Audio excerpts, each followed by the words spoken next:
Yeah, thank you so much. Well, I am just thrilled and honored to get to talk to you tonight, and really want to share that this presentation is bigger than just a CE presentation for me. This is a heartbeat within dental, where we see some great deficiency. And I know you're here as well, knowing that that deficiency exists with clinical documentation. So we're going to talk through it together, give you some strategies for how to approach it a little differently.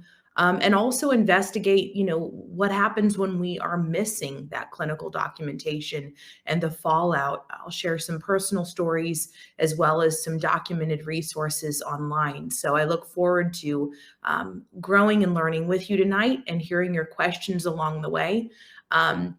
So just to know a little bit about the conflict of interest in financial disclosure, this presentation is supported by Bola.AI. At the end, there is going to be a presentation of Bola that you are not required to stay for, but I highly recommend it. It has been a game changer in this industry for me, and I look forward to you hearing more about it as well.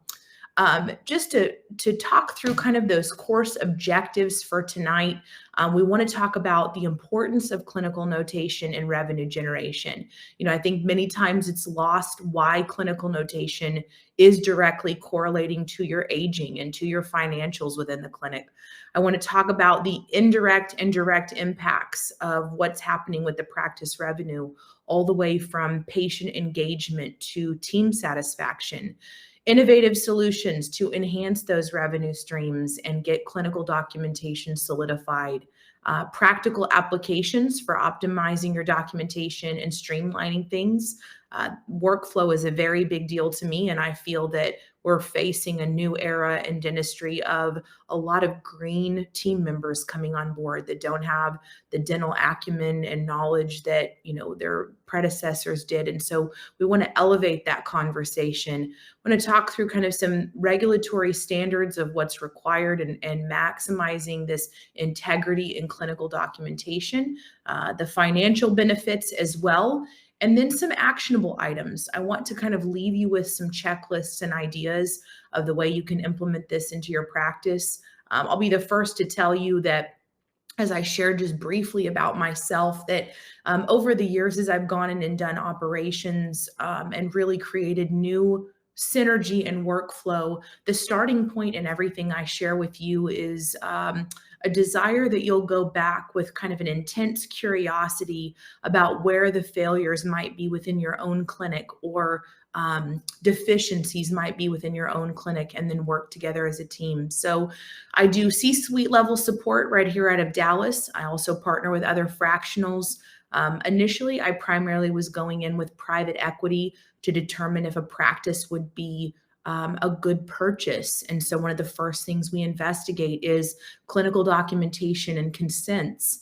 And a lot of my learning in that area came from those investigative reports. I called it undercover scrubs, and would just go in and dig deep into those clinical files to see if people were, dotting their I's and crossing their T's to be the best that they possibly could and protect the licensure of all providers within the clinic. So excited to share with you from that, learning and expertise along the way. It certainly has been a lot of trial and error and questions that I've had to ask with some incredible dentists who have guided me as well. So lots of amazing resources to get to where we are today. So I want to talk about the first piece of this truly in three kind of categoric areas of billing and claims, treatment acceptance, and patient loyalty.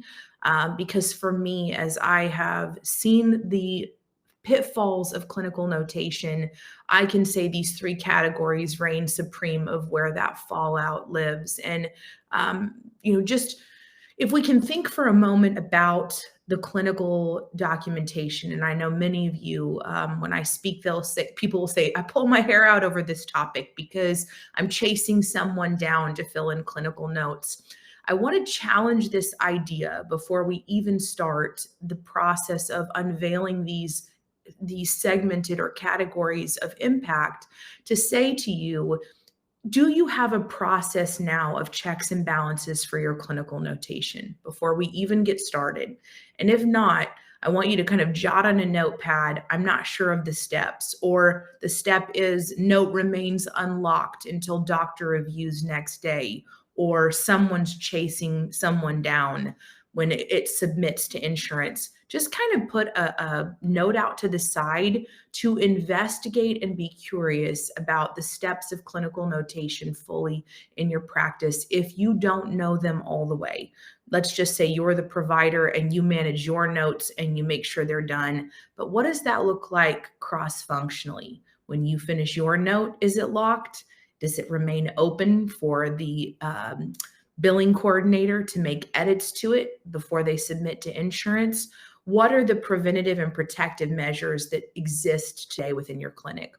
So, billing and claims is the first piece that I cover with clinical notation. And really, we're talking about that missing clinical note leading to delays and denials. I've even seen as far as where a claim has been submitted without notation, requests for notation to be submitted, returned, and someone like a billing coordinator has facilitated a generic template, pushed it forward, and it's actually created a alert with insurance that there was possibly fraudulent activity inside the practice. So again, I'm sharing an extreme measure, but I'm telling you that all the aspects of your billing and claim process has a heavy dependency on positive clinical notation and accuracy. Treatment acceptance is another one where we are frequently seeing that missing diagnosis is, a waterfall effect of impact for those that are reviewing this information after the doctor has left the room or the provider has left the room. Many times a hygienist will kind of tee up the situation chairside. Doctor will come in and he or she will begin to share prognosis of the tooth with an outline of multiple, options for treatment, and then leave with an understanding that the RDA who heard both the hygienist and the doctor will now facilitate clear notation. And what we see with that treatment acceptance is doc very likely could have presented a best case scenario with let's start here, but potentially have this treatment down the road. And all of that extra treatment, all of that progression of treatment is missed because just the immediacy of the first treatment plan was caught. So it's a disservice to the patients. It also has a extreme financial impact when that's missed as well. I mean, you could be doing a sedative fill and asking the patient to come back for further treatment. And instead of that further treatment being documented, we just have the sedative fill. Patient loyalty is another one where, I have often overheard calls coming into the practice where a patient is asking, specifically in pediatric, where I've seen this, but I would say it's across the board. The patient is calling in to review something that occurred during the visit. And immediately the receptionist is saying, I'm sorry, there's nothing documented on what you're referencing. I'll need to get back to you. So there's this instant distrust that develops because that lacking notation is setting the stage for a much more heated interaction with either a parent or the patient themselves. So legal issues can also arise from that. I've been a part of many cases over the years that, in transparency with each of you, it does not rule in favor of a provider when there is simply neglect of a notation fully. If it didn't happen in the notes, there's no way to prove in a court of law that it took place. So very important as a piece of this as well. So let's just kind of dig a little deeper here, but first kind of give this thought process in our minds that if clinical notation in dental were to raise to the standards of what I call a Mayo Clinic level of interaction, this is a clear decision that's helping to guide you and give you a sense of purpose in your practice. So remember how I asked you to jot down what is the current step? Are your notes locked? Do they have to be signed? Who touches what when? those things are really the controllables within your practice. Maybe you've heard one of your providers say that before, but I would challenge this idea that it allows you to effectively communicate this goal to your team, and it cohesively gets everybody on board. So the more we identify what this process looks like for you, and again, every practice does it a little different, the better you can go back to the team and say, hey, listen, I took a CE course and it really was diving deep on clinical notes. And I realized that we're doing it a little messy.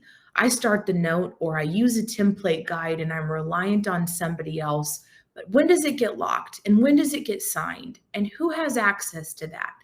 These are great questions to ask. And these are a really important piece of ensuring that your licensure is protected and that things are documented fully. So we'll talk through some ideas and steps to achieve that. So let's go to billing and claims and talk about that just a little bit deeper, dive a little deeper into that process. So the delayed claims, what we're looking at there is it may be sitting, what we call it just a dirty claim, so to speak. It means that it's been submitted to the insurance carrier for review, but while it's kind of in this queue, most insurance carriers are participating in an AI of some sort that's doing a validation check to ensure that all elements are active and present before they process the claim. So while it sits in that queue, so to speak, the validation of the claim has to have both, any x-rays that needed to be taken as well as clinical documentation and notes. I have seen that sit in a queue, a set of claims sit in a queue for up to 2 weeks that are dirty before they have a kickback to the practice to insert information, which again is going to delay your billing process. So literally kind of spooling in this queue, waiting for this pickup of, oh, alert, we don't have a note, to come back to the practice with basically a narrative that says, hey, we're missing X, Y, or Z in order for you to submit that claim. Now, at that point, that's where I want you to document your process. How are those dirty claims handled? And who is communicating the narrative and clinical notation to resubmit the claim? So I'll go deeper into that in a moment of what I have seen and what scares me about clinical notations today. But let's talk about denials. So there are full denials that an insurance company will deny completely the necessity of the treatment provided, the medical and dental necessity of the treatment provided, because it was not clearly documented that there was presence of infection, or that the patient had been communicated alternative solutions, was non-compliant, or progressed with poor oral health. Those claim denials are happening more frequently as insurance drills down on what they will and won't pay. Revenue loss. This is tied to both of those, but we're seeing this huge impact in aging where the claims are actually being stuck in the system and frequently being kicked back after they've been notified in the practice that it's a dirty claim without ever adding back in a notation. So it's like a ping pong game where it comes back to the practice batches them again and resubmits without ever evaluating the reason for the returned claim. And then there's an increased administrative burden. I see times where team members are spending excessive hours in the evening or full days. I have a team that I worked with where two individuals would come in every Friday and just work dirty claims and try to find clinical notations that were missing. So the example I want to give to you in billing and claims that I think is very valuable to take away is there was a clinic where there was a templated set of notes the doctor had created. They were generic. I said insert name here, insert carpules here, very basic. Provided it to everyone in the clinic and said, this is the process. This is the template that we will utilize. Well, lo and behold, if the team started to fall away from using the doctor's process, but the billing coordinator had access to this note template, And what started happening was, because our team members weren't facilitating notes and completing them, and there was no accountability, she was pushing through that templated note that just had insert name here, never filling it out, but just taking the templated note, copying and pasting it into every empty patient chart, and then submitting those claims.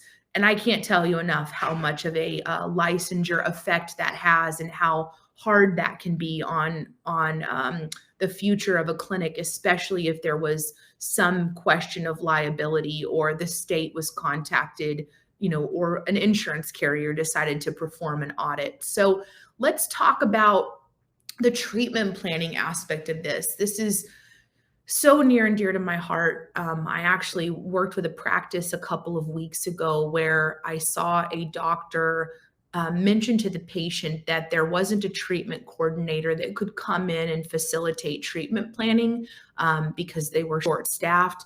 And so that all treatment plans would go out on a Friday after the doctor would sit and review clinical documentation with that treatment coordinator. And what took place chairside is the doctor had a yellow notepad, and he documented by hand whatever was taking place with the patient. He still had a small degree of reliance on the assistant to document it, but then the doctor would take that yellow notepad once again on Fridays, and he would verbally and physically download everything during the week to that treatment coordinator. The treatment coordinator would then attempt to send out information to patients and try to get them to schedule. But you and I both know that same day treatment and presenting while the patient is in the chair has a far greater likelihood of acceptance than if we were to contact them days later. So inaccurate diagnosis is the first aspect in treatment planning. I have fully seen this be the case. I've also seen in that diagnostic aspect, the doctor has very specifically asked for something, perhaps with a cemented bridge that's going to be shipped in from the lab, coloration, type, wire material, like deep preferences related to that, and none has been documented. And so when the lab case actually comes in, the lab case is inaccurate, and it's because the clinical documentation did not provide the right resource, because somebody missed it along the way. Suboptimal treatment. This means that that treatment plan, when I mentioned earlier being suboptimal, likely what you're seeing in those instances is a potential, three-step process. We all know in dental, one of the hardest things to overcome in our early days of learning was, this isn't just a one and done, diagnosis of this is what needs to take place for a tooth. Many times there's a little bit of a watching and waiting game. We provide what we believe is the best treatment, but then we also take into account the patient's eating habits, grinding, malocclusion, and progressively will offer additional things.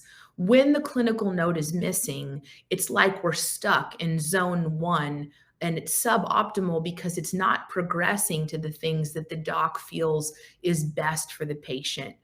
Incorrect quotes for care. I see this frequently, and I would challenge you, doctors on the call that would say, you know what, our collections are fantastic.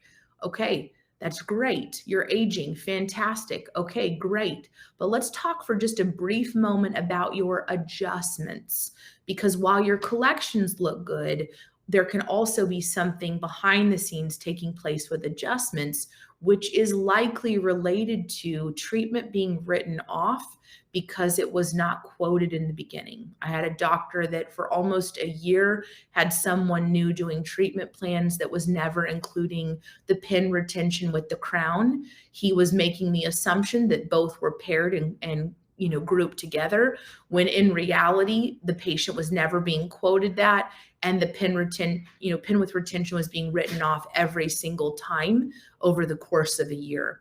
I would challenge you to look at those patient adjustments, not just insurance adjustments, and see, because it could be indicative of, missing clinical notation that created treatment plans and created something that was not accurate for the patient. And then coordination of care. I just cannot stress this enough. These gaps in patient care are occurring, primarily in referral or follow-up, where the doc sits chairside and he or she says, I'm going to make two referrals. You're going to see a specialist for this, and then you're going to come back in 2 weeks. We're going to check that pocket that's had, sensitivity. I also would like you to do these 3 steps at home and come back to us. None of that coordination of care has been captured. And what we know is the patient sitting chairside, very nervous. So whatever you've relayed to them likely will be a callback to the practice. And this is the one that I'm saying to you, if the callback coming in is, we don't have anything documented, you can only imagine the erosion of trust that begins from that point forward. So patient loyalty, I teach on a continuum of care, and I talk to doctors and providers all the time about the fact that a patient's life cycle isn't ever linear. It's always cyclical. And it's cyclical because we know the patient may come in the door, and while they might not always need your services, they may move eventually. Maybe they feel like they're good with once a year cleaning, even though you said every 6 months because their mouth is healthy. They're still cyclical because when they pass the point of being an introductory patient, they migrate through this continuum of care, through the service that they receive, and they move into the place of being a raving and loyal fan. I don't know about you, but most, if not all, of the providers that I have seen over the year, both in medical and dental, have come as a result of a really incredible referral, either from something I read online or someone that I spoke with.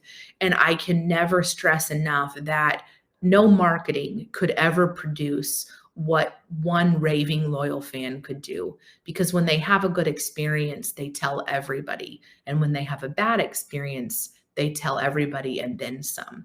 So this is a very big piece to cover, that the trust erosion, they begin to have this erosion in what you recommend when there is missing clinical notation. You may have gone above and beyond to create a very dynamic treatment plan that is best for the patient. But if there is a missing gap in clinical notation or even referenced at the desk, and I can't tell you how many times I have heard someone pick up a phone and say, there is no note there. I'll need to get back with the doctor. Make sure that your front desk is protecting your licensure as much as you are. Make sure your RDAs are protecting your licensure as much as you are. Providers who are hygienists, if you are in assisted hygiene, make sure that that RDA is completing things as requested on your behalf. Reduction or a reduced patient retention, this inconsistency over time, especially when there is a lack of follow-up, will just really create an environment where the patient will choose someone else. If I'm calling the practice asking for specifics or feedback on something, and I'm either put on hold or told that you'll call me back, it's likely you're going to lose me as a patient. I had a very intimate example of this with my son. I asked him to make a dental appointment. He's 18 now, went in for the appointment, asked for them to specifically check for wisdom teeth removal and orthodontia, called the practice as a follow-up just to say, hey, he was there. He didn't come home with a treatment plan, but I'm assuming you discussed next steps. It took 4 days from the point that I called for someone to facilitate both a treatment plan and a general narrative of what needed to occur.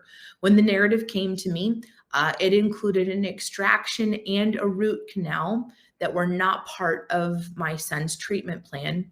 So when I questioned, well, I'm not sure that he needs that, I hadn't heard that before. It then took another 2 days for a doctor to respond that both the extraction as well as the root canal were inaccurate treatment plans that had been added to the rest of the treatment. So you can only imagine that I immediately was considering this is not the right place for me. So legal risks. One of the things that I have actually seen happen many times is a patient is called for their records to transfer, and the records are not accessible because they were never documented or taken. And the fallout of that is now the patient feels that it's their job to report to the board that there was missing clinical documentation for their visits. And so that record is non-existent, and it can begin a massive fallout in the practice. And I highly recommend protecting yourself and doing your clinical notes right. Communication breakdown.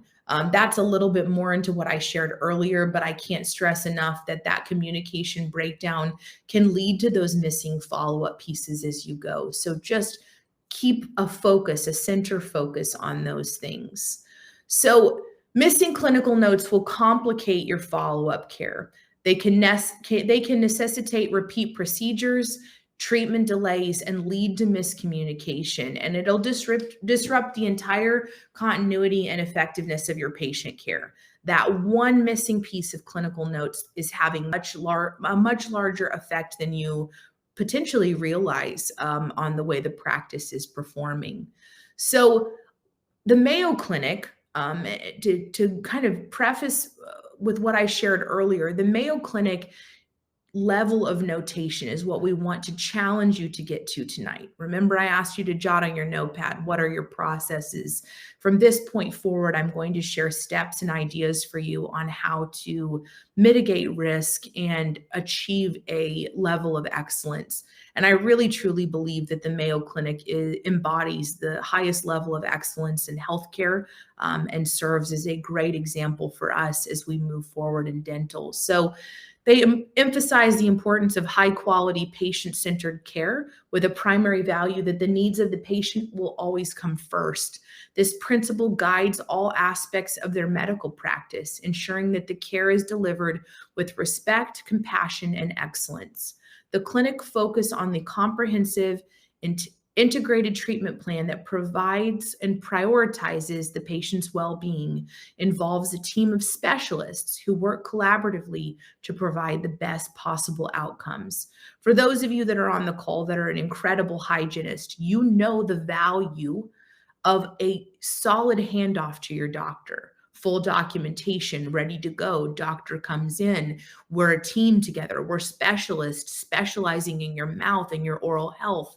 And the after effect of that felt compassion and comprehensive care is the patient fully trusts what it is that you are recommending for their mouth. And we want to get there further with clinical notes because the patient's listening and they know what's occurring chair side. So the power of soap, you all have learned this early on. You know these things from the past, but I think they deserve kind of a resurrection, so to speak, because while they may have been textbook to you, I believe now it's time to resurrect them as a guideline and standard for all future Mayo Clinic level dental clinical notes. So soap, as we know, just kind of the breakdown is right here for you to see the patient information. I just gave you the generalized setup of that, leading us through all aspects of the patient's information, kind of setting the stage, so to speak, for what it is we plan to assess and treatment plan and complete. I can't stress this piece enough, and I know I've said that a few times, but the documentation fully of what brings the patient to you is equally as important as what you leave the patient with, because you are making a verbal communication and pact with the patient that then becomes a written documentation. Everyone is on the same page, and it also can be incredibly enlightening. What we know through, oral DNA testing that's been requested by a doctor, or oral genome is another one. But what we're finding more and more of is in that kind of investigative approach, right? You become the investigator in the first part of your soap. You have the ability to identify some key markers for why they may have dry mouth or why they've had increased grinding. Was there a hospital stay? Have they been on elevated levels of antibiotic that could potentially be causing thrush in their mouth? Are there signs of some level of oral cancer in their mouth, and they just suddenly have changed to a high level of acidity in their diet? Guys, these are questions that as you investigate, the doctor gets to determine, what pathology, what inside the mouth may connect to something happening in the body in this moment. And I really believe that when we pause and listen in that, we begin to have a much greater impact. And so, again, on your notepad, I'll challenge you to write: is your online digital form sufficient? Or are you utilizing the power of SOAP from the sitting and listening in the beginning to really be the investigator, in addition to that intake form being completed? I believe there's a heavy reliance on the intake form to speed up the process, but in doing so, we've missed the opportunity to capture the verb connection of something that might very well give us clues to the mouth that are needed for the doctor and needed to set the stage for treatment. So let's break this down a little bit. So that subjective piece of gathering the client's history and statement, I absolutely love you'll see at the base of these 4 slides, the powerdiary.com. They have a SOAP note template example. Usually when I go into a practice that's deficient in clinical notation, I will print off that entire website page and just walk through it with them and say, let's go to the why. Why do we use the SOAP note template? Why are providers trained on this prior to getting their final license? And it truly is because it is the best way to do both investigative, subjective research, as well as lead all the way to treatment planning. So the subjective component, this is the storytelling part. This is where the client is sharing their symptoms, their feelings, and their personal experiences. I can't tell you how often after implementing this, I've watched an assistant sit chairside with a patient who suddenly recalls triple bypass surgery that they didn't document on their intake. Why? Because their life is crazy. And it's very easy to fill out a form quickly. It's a pause and reflect in the conversation that gets us to that storytelling piece that's very necessary. And I would challenge anyone to add an extra 10 minutes to your visit, because this is probably one of the most important aspects of building and setting the stage for both patient trust as well as future treatment. So this is the client's perspective. It's a narrative of their health journey. If you're not fully investigating their anxiety, their feelings of, sleeplessness, or maybe they feel like their partner is annoyed with how they're sleeping. While you may not directly offer a sleep appliance, you certainly could partner with a sleep lab that's near you for a direct referral for something that's shared. And I can't even tell you the number of times that a patient would have this increased loyalty because you were attentive to the need and created the referral. So the subjective information is invaluable, and it'll give you some insight into the client's experiences, concerns. This is really where you're the listener.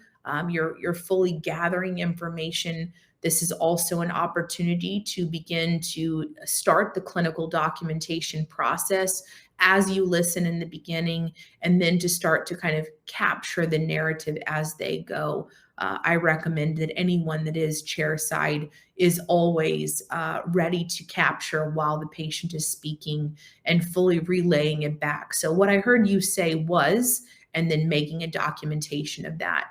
So the objective piece, that O in SOAP, it's really that document of the observable and measurable data. This is measuring the information that is necessary for the patient.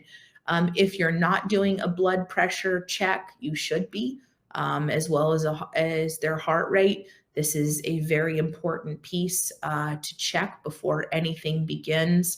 It could potentially offset what treatment occurs. So, this is all the documentation process. So, even the mental health state can be documented in this, which I think is very powerful. If the patient shares something to you about that anxiety, but they said, over the last month, I've been on anxiety medication because this depression keeps getting worse.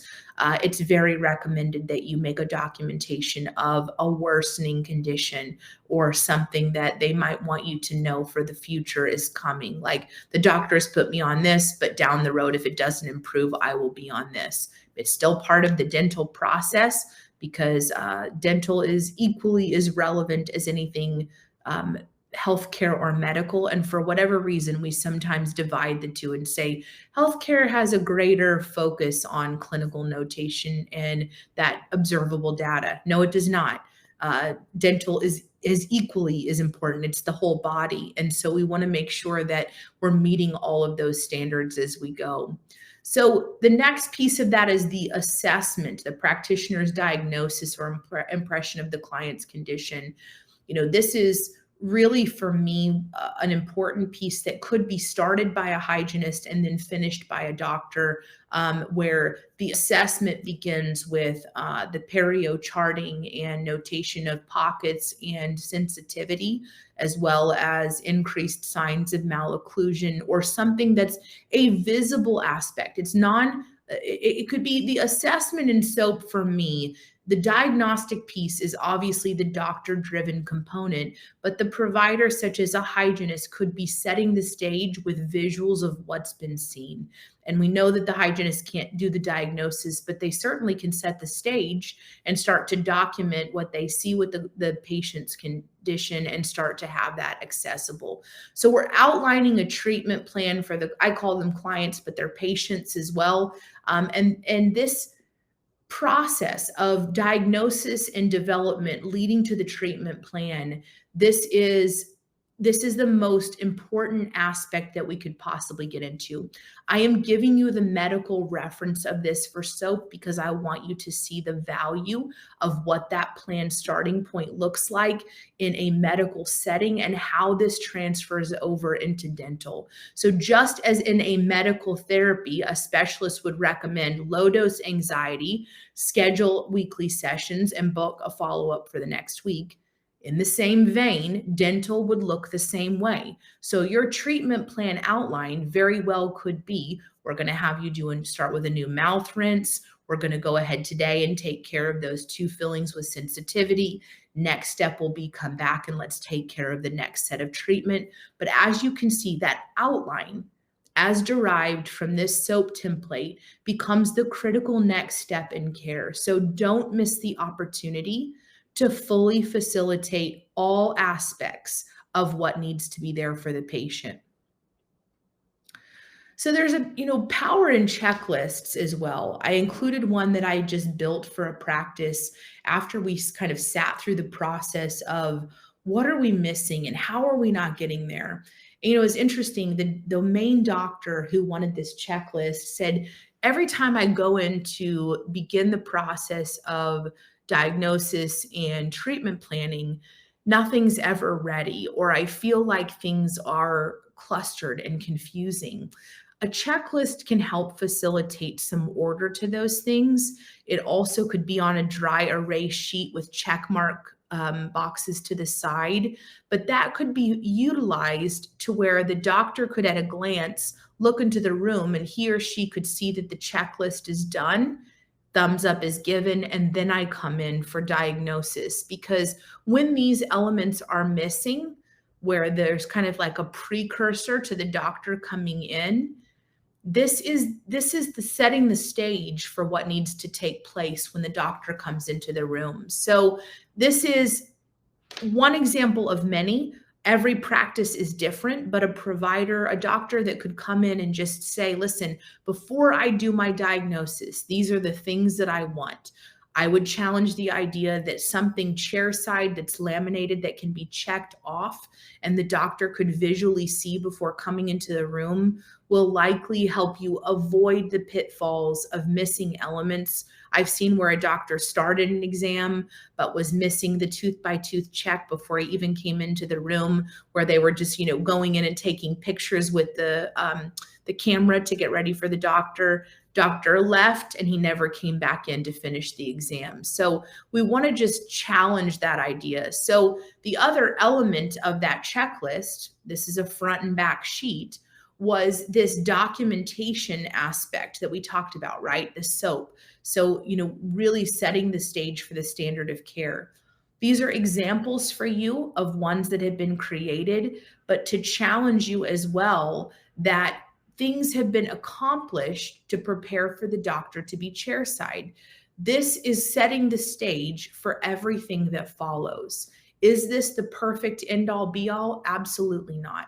It's one of many that you could utilize and modify, but something where you have a comprehensive checklist before the full notation is completed will allow you to set the stage greater. And so, again, this is a very important piece to me when I go in and work with practices. Usually, why a clinical notation isn't sticking is because there is a missing checklist in the beginning to capture the right data, be right there and present for the patient, and also just accessibility to information. The doctor's in a hurry, coming and going, and there's not enough time to fully see what the prognosis is for the patient and discuss next steps. If you'll see on here, things like, they're in perio maintenance, referring to that as the doctor walks into the room are also part of that handoff, making sure that the doctor, if they're moving at a quick pace,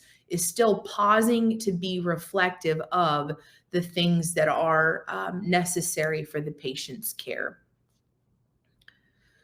So a step beyond this is to challenge this idea that if you have a checklist chairside before the patient is seen by the doctor, the team is checking that off. They're prepping and getting ready. Diagnostically, everything is prepared for the doctor to enter the room. Now the question becomes, could we introduce AI as an element to alleviate the burden once chairside and allowing your team to carry more in that SOAP notation of the initial gathering, right? The initial investigative piece so that AI can help them once the chairside process begins. So AI, as I'm seeing it in clinical notation today, is enhancing accuracy. It's reducing errors drastically because it's doing a full capture of what's happening chairside, streamlined workflows. The team knows fully that once the diagnostic capture is complete, now that we're chairside in full communication with the patient, all elements are documented. Massive reduction in cost. Many team members are staying countless hours after work to do notation and documentation of things that could be spent at home with their family. And so we're seeing even overtime while notes are being caught up. And improved patient care. You're going to hear some examples at the end of this presentation as we share Bola, but the idea that once documented, if we're at the Mayo Clinic level, with a click of a button, the patient can walk out the door with the follow-up and next steps on a piece of paper. AI has documented while you have shared the verbal component, and it's just a trust transfer. I don't know about you, but if I were to walk out of a dental office with a next step follow-up and even maybe some oral hygiene instruction already pre-printed of what was discussed in my hands out the door, the amount of just trust and engagement with that doctor goes through the roof, with the hygienist goes through the roof, because I know they are making an investment in me and looking at all aspects of my care. So AI is transforming the space. It is definitely making a massive, massive change in what we're doing. So there's key points for professional notations, ambiguous language and assumptions. Many times I see a lack in professionalism in clinical notation.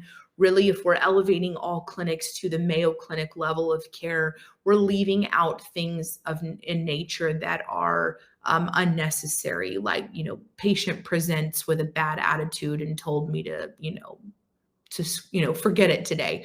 That's not necessary to put in. You can put that the patient presents with difficulty or anxiety chairside, but stick to the facts. Maintain professionalism. There's no I think or we should It's just the facts. And so avoid, anything that would not be the use of the client's exact words in that subjective section. So if the patient or client specifically says something that is very specific about their health, don't generalize it. We want to capture it fully as it's been said, and don't interpret, which is a very big piece of that. Illegible handwriting. I've actually gone into clinics where they do documentation on notepads, and rather than hand keying that, typing that into the note, they actually scan them into the patient file and they're completely illegible. I would really recommend nothing being done that's handwritten. It can be a huge legal issue down the road, as well as just poor patient care. Neglect of suicidal ideation. This is a big one. It's becoming more prevalent now. I've seen several issues recently around this, but if a patient has any level of increased depression or a mention of suicide that you have not documented fully, or at least done your due diligence, you could be at risk. Breach of client confidentiality. So anything that's a mental health note that's been discussed with them chairside, which is going to happen because many times they're sharing in depth the types of medications that they're utilizing coming into your practice. Make sure that that is not being shared publicly. I actually had a case where a doctor shared mental health stability, a dentist shared mental health stability issues with a referral doctor. The referral doctor was actually friends with the husband of the wife that was being referred. It was a small town. And then that doctor ended up sharing that with the husband, who didn't know there was any type of an issue in the household. So again, this is strictly confidential. HIPAA secure. Whatever they share with you is expressly shared in that way. If you are sharing it outside the realm of your practice, you need to have a consent for referral, transfer of notation. Failing to comply with legal requirements. So making sure that you are doing things in accordance with the relevant laws and regulations in your area. You are not sharing in generality that the patient was numbed for treatment. You're sharing specifically what was accomplished. If your team member is not sharing that, they should be. Did they use lidocaine? How many carpules? Those things must be fully documented. Confusing shorthand. I've seen a lot of assistants, even hygienists take on kind of a shorthand approach that's their own key or guide. Unfortunately, just like a map, if you don't have the key to the map, you usually don't know what the map is telling you. The same is very true in notation. Don't create shorthand that only you know or that only your practice knows. You want to speak in terminology that is cross-functional with other referral sources. And then the locked notation process. Remember, I asked you to document what's your process. This is probably one of the most important aspects of your licensure, is the locking of that note once completed and reviewed. In best case scenario, I would challenge you that if notes are done through the day, either at the end of the day or the next morning, a doctor is fully locking those notes and doing a final review, even if they did not facilitate the note. There are programs like Curve or others that you can actually choose a set time each day for the note to be locked, and it just automatically locks whether someone does it or not, locked with signature. That locking of the notation is incredibly important because I have seen where patient files were being sent, the patient requested their records and a team member didn't like something that was in the clinical note. So they did an actual edit of the note before sending it to the patient. Completely illegal, because the patient or the person wasn't chairside and they can't document that or remove that. Also have seen where insurance coordinators have added in a little bit of extra language just to get that claim paid. Nope. They can add something as an addendum in reference with a doctor, but they cannot edit your clinical note. So locking of those notes, this is, seal the deal. Whatever happened chairside, you were present for. Your licensure is at stake. It must be locked to protect you. So I'm going to share just a brief story. This is you can click on the link in what was shared with you. I won't play the video, but there is actually a verdict that was authorized for $275,000 for a gentleman that actually had all of his teeth pulled by mistake because of inaccurate documentation of what was needed for the patient. Real case, real win, because clinical notes were missing. I can't speak to this in any more of a firm way than this, but to say to you, I have actually been in a room, gloved up, ready to go, training with a young RDA who put topical numbing agent on for the doctor to come in and begin the numbing process. And topical was applied to the wrong tooth because the clinical note showed the wrong tooth. Doctor came in, numbed the tooth. I'm present, see everything going on. And another more seasoned dental assistant walked into the room who had seen the patient last just on a fluke and said, I don't think that's the right tooth if I look at the x-ray. And lo and behold, it was the wrong tooth that was getting ready to be extracted because the wrong tooth number was noted in the patient's clinical note. Again, these are the battles we face today. The need for accuracy is greater than ever.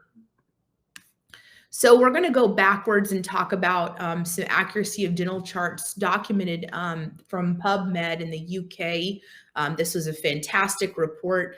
The US is slow to catch up, but the UK has documented this, and I thought this was pretty relevant and important to know.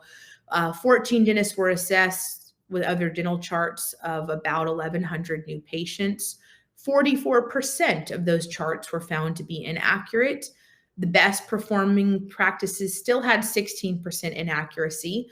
The worst performing had 83% inaccuracy. So this is some of the specific errors. I would welcome you in that note you made of how are my notations occurring, locking and being protected within the practice, to just go back at the last couple of weeks and look. 5% had too many teeth charted. 5% had too few teeth charted. 13% had missing amalgam restorations. 18 had missing tooth colored restorations. 5 had incorrect surface for amalgam restorations. 9 had incorrect surface for tooth colored restorations.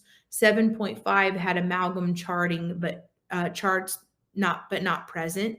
So the implications are that there is increased importance around dental accuracy in records. And, again, this is straight from the UK. I just cut and paste it so it's even in their language. But just to say, even in the way they would spell things, but just to say to you, the clinical relevance of sharing this slide is that the poor records, the poor documentation and notation is leading to not just an inaccuracy range, 44% on average were inaccurate, but the fallout that comes from that of the areas we talked about earlier, the treatment planning, the patient loyalty, maybe even frustrated staff that don't know what the next steps are for the patient's care.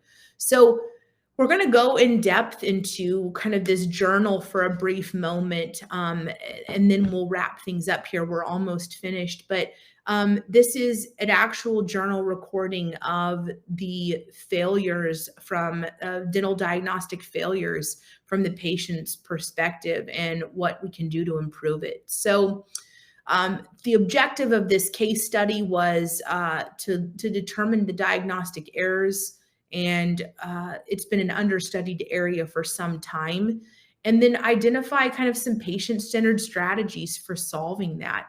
So diagnostic errors are a significant challenge right now in healthcare. They're leading to serious consequences.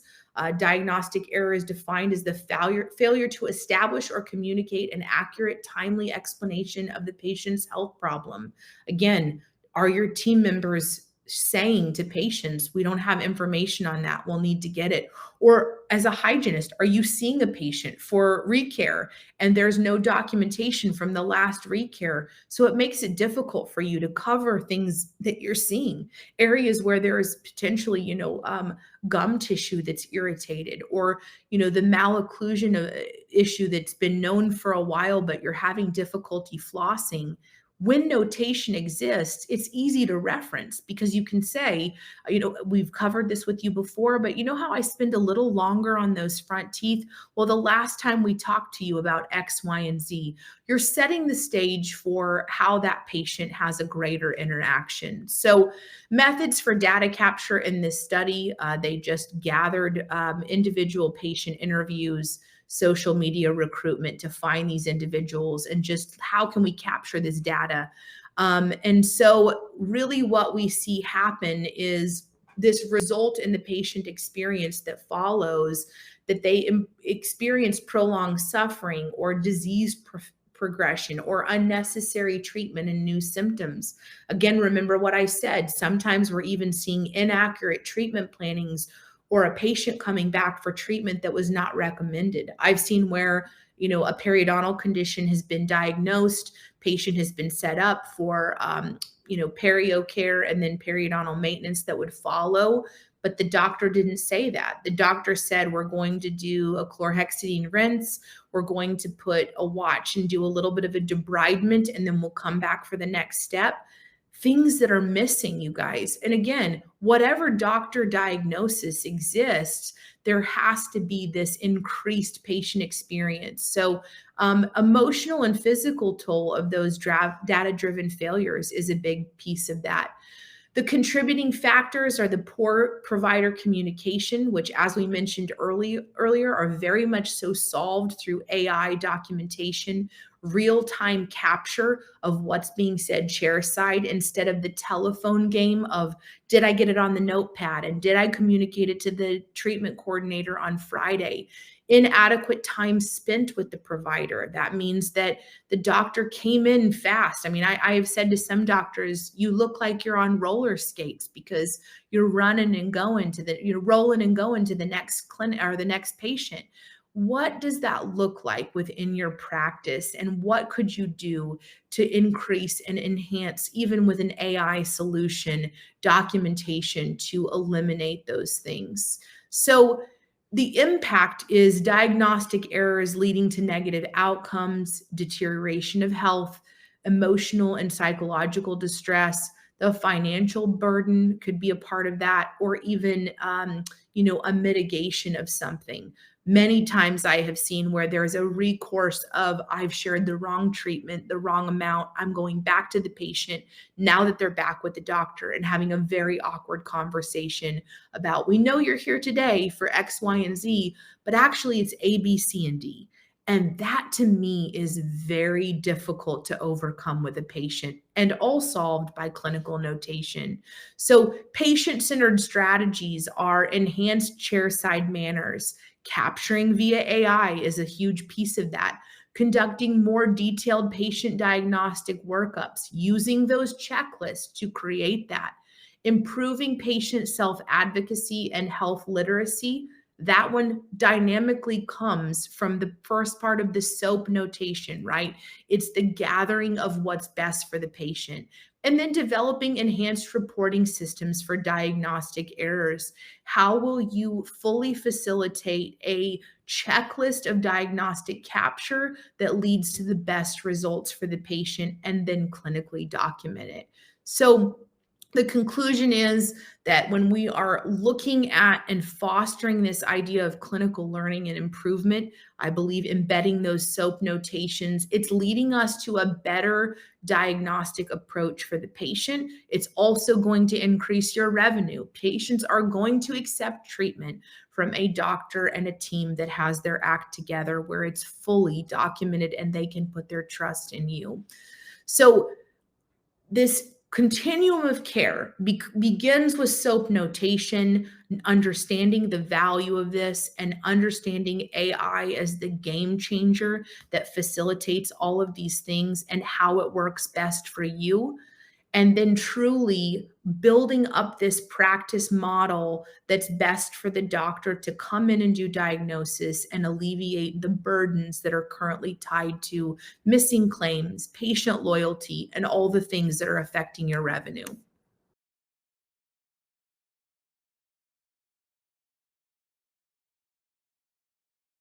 Of course. Awesome. Thank you for the warm introduction, and I will echo. So I'm not from dental. I'm a software guy. I've done software for about 13 years. I've done AI for a few years. And so I'm new to dental, and Cassie's very literally guiding my way. I love just to hear her talk. It's fascinating as I talk to clinicians. She's totally hitting on those same pain points that we hear every time we talk to them.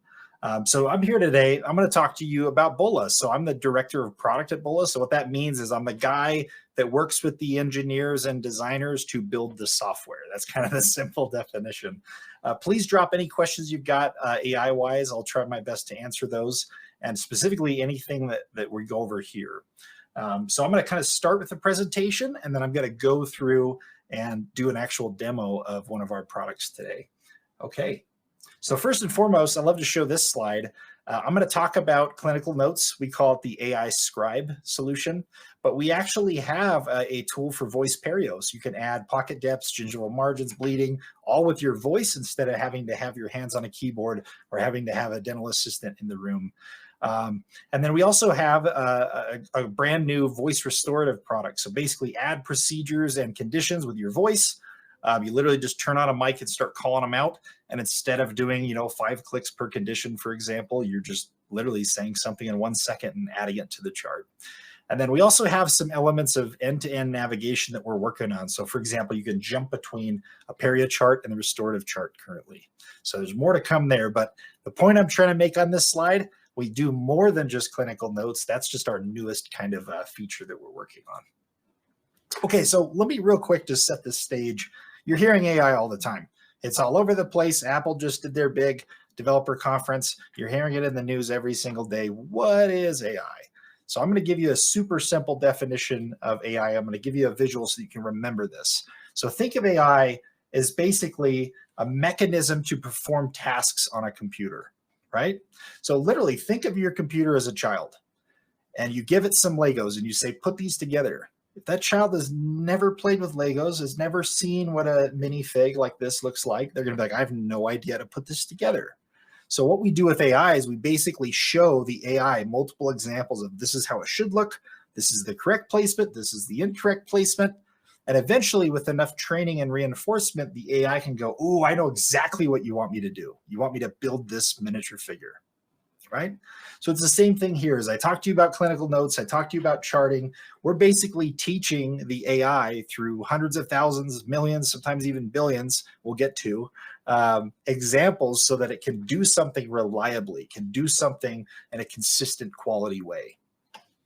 Okay, so let's kind of segue. So that's kind of a high-level overview of AI. So again, you're doing tasks at scale. You're teaching the machine through training how to do this correctly.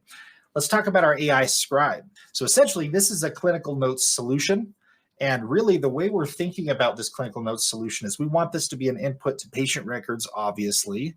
We want this to be a referral tool, a lab order tool, and an insurance claim tool, right? The better your clinical notes, the more higher quality these other outputs. I'll also say here, one that I don't have here, patient education is also big, which you'll see in what we have built today. We want this to be a tool where the patient gets some sort of summary at the end of their visit that tells them what happened and what it means, right? I feel like we don't do that enough. So it's very, very useful there. Okay, so why the AI Scribe? I'm not going to hit on every single one of these bullet points. Cassie did an awesome job of talking about this. I want to just talk about a couple of the ones that I've heard about recently. So I just talked to a doctor a couple weeks ago. He was saying that they closed down their practice an hour early on Fridays so that he can just reconcile everything. And you kind of heard a similar story with Cassie. So first of all, you're losing revenue doing that. And that's also a huge burden for one person to have to go through basically the week and just make sure everything is sound. That's crazy. A sadder one that I heard that really hit me in the heartstrings, we had a doctor say, I just stay late. I stay late, sometimes 8, 9 p.m., just to make sure all my notes are in order, make sure all the details are correct. That hits me personally because I've been in jobs where I work my life away and I'm not spending enough time with my wife and my family. And that's horrible. You shouldn't have to pick that sucker's choice. Another one I want to talk about is really fascinating. I didn't know enough about this, is compliance. We kind of talked about this with, you have a liability issue that could eventually lead to you losing your licensure. I've heard all types of horror stories because someone simply does not have the details noted, first of all, play by play, what happened, what was said, or the details are just completely wrong.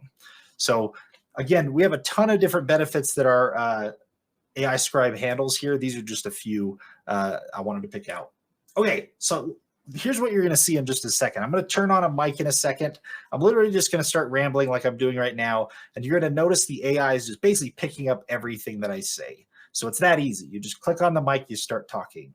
And then number two, I'll show you the process of once you have that full transcript, a great liability tool, you can then convert that to a very specific format. In this case, it's going to be kind of a SOAP-like format that we've created, and it will eventually be a bunch of other templates. And then lastly, all you got to do is just get that into your practice management software and you're all set. It really is that simple.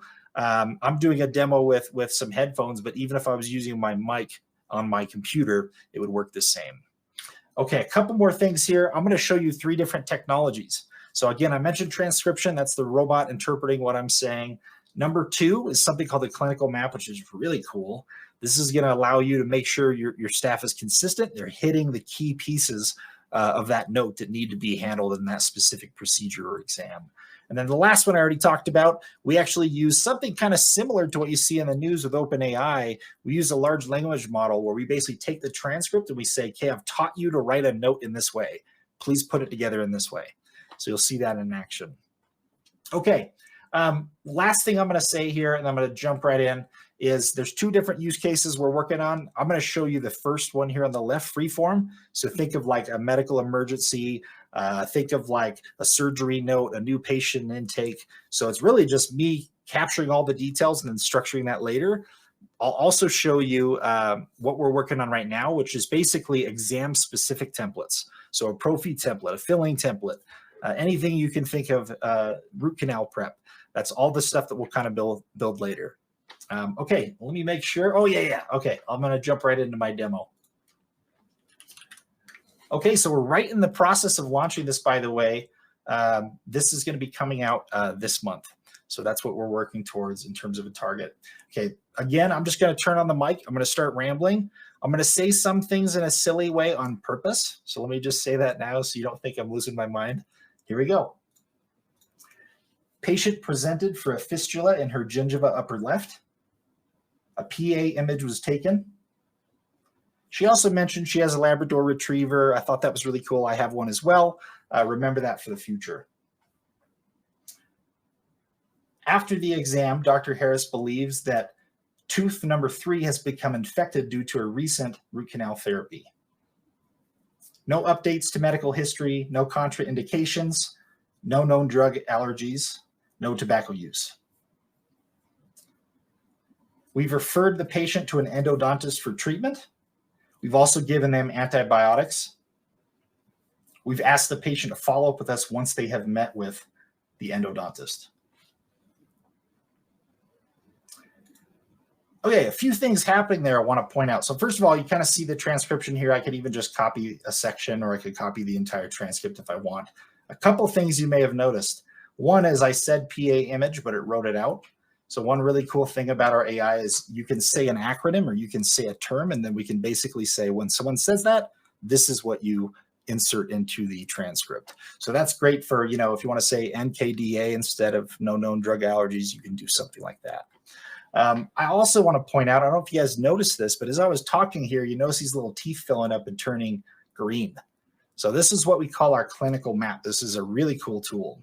So let me open this up and you kind of see what I'm doing here. So essentially, as I say, for example, the chief complaint right here, we've taught our AI to basically, hey, I need you to write this section, reason for exam, but you cannot write it unless you have enough content.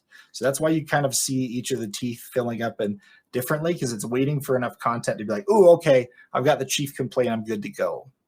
I'll show you kind of another version of this later that's granular, where I could even check off each one of these individually if I wanted to. So that's basically our clinical map. This is literally a visual indicator for you to remember to hit certain topics in the context of your exam so that you don't forget them. A couple other things, you could totally come in here and add details, right? So if I wanted to say named Bruno, I could totally come in, I could edit the transcript however I want, and then again, you can also copy that. So let's go ahead and generate the note, and I'll show you how that part works. Essentially what this is doing is, again, the AI has been trained to, here are the 5 sections of this SOAP-like format that I want you to build. I want you to take that transcript, specifically the clinical details, and I want you to build that note. Now, what you're going to notice here is I'm not talking about my car or my dog, or if someone distracted me and I was saying, hey, I'm right in the middle of doing a clinical note. It's not going to make it to the official clinical note on purpose. So that was the point of me talking about the dog.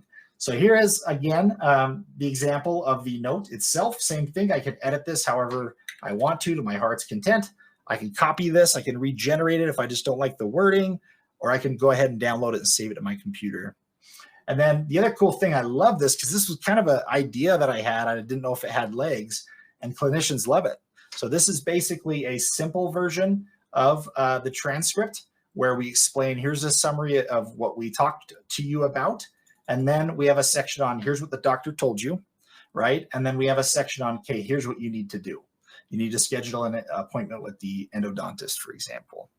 Okay, so this is the current state of our AI Scribe tool.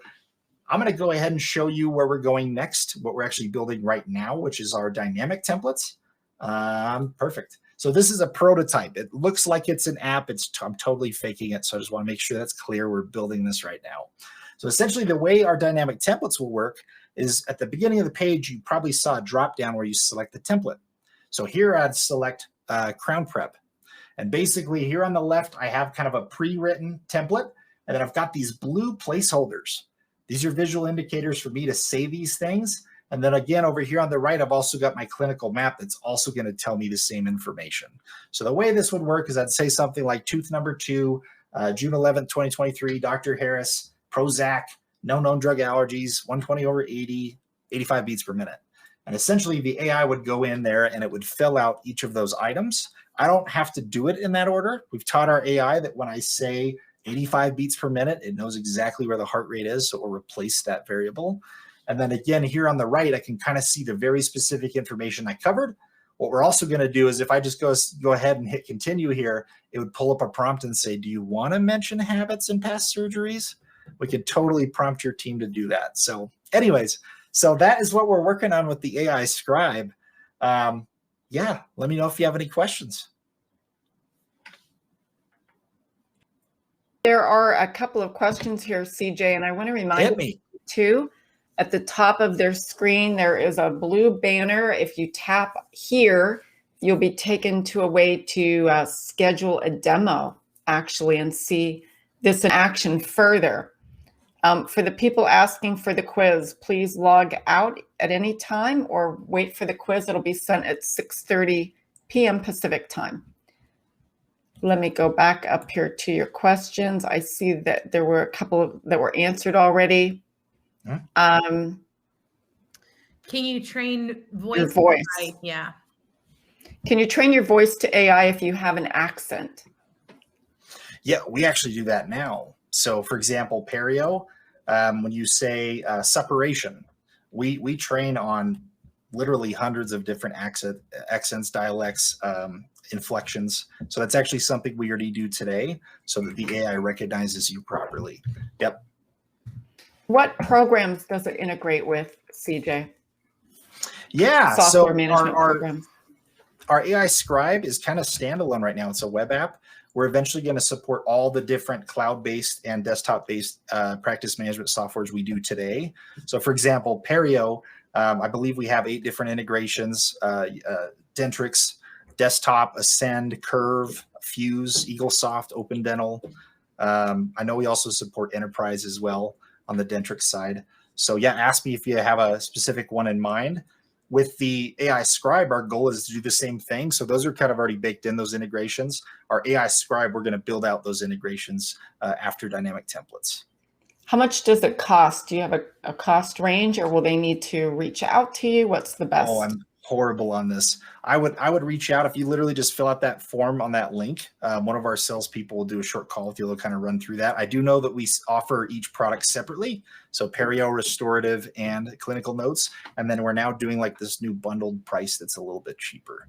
I will say it is not exorbitant. It's not as expensive as like Image.AI. Yeah, talk to us. We'll work with you. We'll come up with something great.